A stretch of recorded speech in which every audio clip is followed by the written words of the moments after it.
मध्य प्रदेश के पूर्व मुख्यमंत्री कमलनाथ के द्वारा उपचुनाव में डबरा की भाजपा प्रत्याशी इमरती देवी को लेकर अभद्र टिप्पणी की गई और इसके विरोध में स्थानीय अंबेडकर चौक में सुबह 10 बजे से लेकर 12 बजे तक भाजपा बालाघाट के तत्वाधान में धरना प्रदर्शन करते हुए 2 घंटे का मौन व्रत रखा गया, जिसमें भाजपा जिलाध्यक्ष रमेश भटेरे के साथ भाजपा पदाधिकारी और कार्यकर्तागण शामिल रहे। मध्य प्रदेश उपचुनाव में ग्वालियर की डबरा विधानसभा में एक चुनावी सभा को संबोधित करते हुए पूर्व सीएम नाथ ने बिना किसी का नाम लिए कहा था कि इस क्षेत्र में जो विधायक रहे हैं वो आइटम है। इस बयान को भाजपा ने अपने प्रत्याशी से जोड़कर देखा और पूर्व सीएम कमलनाथ और कांग्रेस के खिलाफ प्रदर्शन किया। उपचुनाव की इस चुनावी जंग में कांग्रेस ने भी भाजपा पर हमला करते हुए इसे राजनीतिक चुनावी प्रदर्शन बताते हुए संध्या की सभा में एक किसान की मौत होने वाले मामले पर पलटवार किया। सांची विधानसभा उपचुनाव सह प्रभारी और बालाघाट जिला कांग्रेस के उपाध्यक्ष जुगल शर्मा ने कहा कि भाजपा किसानों के प्रति असंवेदनशील है। सिंधिया की सभा में एक किसान की हृदय गति रुकने से मौत हो गई, लेकिन सभा चलती रही। उस किसान के लिए भाजपा ने न मौन रखा न श्रद्धांजलि दी। उपचुनाव में अपनी हार से भाजपा बौखलाहट में है। आज पूरे मध्य प्रदेश के अंदर में जहां भारतीय जनता पार्टी 2 घंटे का मौन व्रत रखी है, मैं आपको बताना चाहता हूं कि ये सिर्फ मात्र 28 विधानसभा चुनाव में अपनी करारी हार को देखते हुए जबरदस्ती का पाखंड रचा जा रहा है, जबकि कमलनाथ जी ने किसी महिला का नाम नहीं लिया और ये लोग जो है कमलनाथ जी के द्वारा नाम लिया गया ये कहकर मौन व्रत किया जा रहा है। साथियों, मैं आपको इस बात को बताना चाहता हूँ कि कल जब खंडवा में सिंधिया जी की सभा चल रही थी और उस सभा में भारतीय जनता पार्टी के कार्यकर्ताओं के द्वारा एक बुजुर्ग किसान को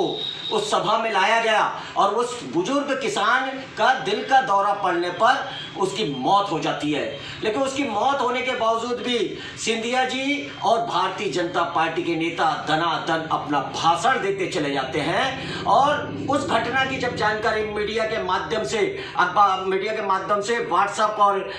फेसबुक के माध्यम से जब पूरी दुनिया को पता चलता है कि जो किसान का नेता होने की बात करते हैं और उस किसान की उनकी सभा स्थल पर जब मौत हो जाती है और उसकी सूद तक नहीं ले पाते, 2 मिनट के लिए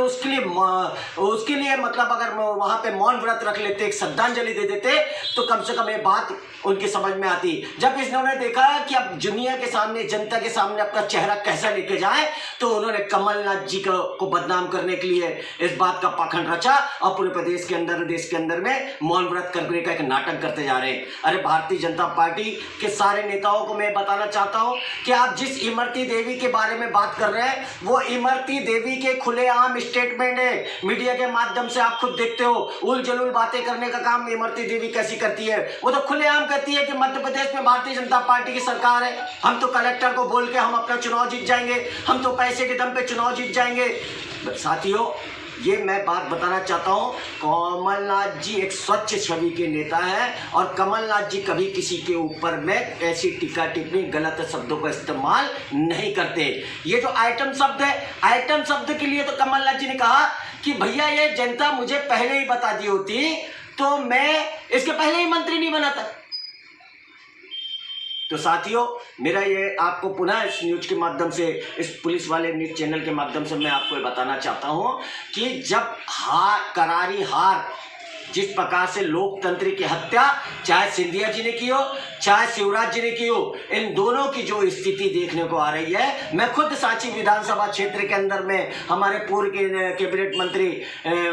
माननीय सुखदेव पासे जी के साथ निरंतर सांची विधानसभा के क्षेत्र की जनता के बीच में जा रहा हूं और जब मैं जनता के बीच में जाता हूं तो जनता को हमें ये नहीं बताना पड़ता कि कमलनाथ जी ने इतने किसानों का कर्जा माफ किया, कमलनाथ जी ने किया। वो तो कहते हैं कि भैया आपको बताने की जरूरत नहीं है, हम तो पुनः कमलनाथ जी को मुख्यमंत्री के रूप में देखना चाहते हैं, जिन्होंने 15 महीने के अंदर में जो प्रदेश की स्थिति को निर्मित किया, जिस प्रदेश के हमारे किसानों को कर्जा माफ किया और इस प्रदेश के अंदर में गुंडागर्दी का तांडव खत्म किया, इस प्रदेश के अंदर में मिलावटी राज खत्म किया। हम उस मुख्यमंत्री कमलनाथ जी को पुनः लाना चाहते हैं। यही चीज जब भारतीय जनता पार्टी के लोगों को पता चले तो वो आज बौखला सा गए और उस बौखलाहट का परिणाम ये मौन